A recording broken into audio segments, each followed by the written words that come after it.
شوفوا معايا هذا المعلم الاسباني كيبني الدروج بالطوب، ولكن كما كتشوفوا هنا ما كاين لا بوتر لا بوطو لا دعامه لا والو، غير دروج واقفين كيتحداو الجاذبيه. فين كاين السر؟ في الهندسه ديال الدروج براسهم، كل عتبه معموله بالبورتافو ومتثبته في الحائط بورتور، في الميور بورتور، ومتركزه شويه على ديك العتبه ولا الدرجه اللي جايه من بعدها.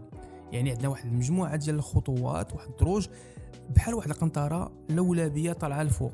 والسر كاين في الضغط، في الكومبريسيون. الطوب ما كيتهرش بسهوله وكيتحمل الضغط وكينقل لا شارج الحموله من عتبه ولا من درجه للدرجه الاخرى حتى كيوصل للارض. كل خطوه ماشي غير بلاصه ديال الرجل، ولكن واحد الطوبه في سلسله ديال القوى المتوازنه. ما كاين عندنا لا حديد لا دعائم كما قلت، غير واحد العبقريه انشائيه تورثات جيل على جيل. والمثير في الامر كلما كتطلع لفوق كلما دوك الدروج كيزيدوا في الثبات ديالهم. يعني نتوما اصحاب العقول الهندسيه كيفاش كتجيكم ولا كيفاش كتفسروا السر ديال هاد الدروج؟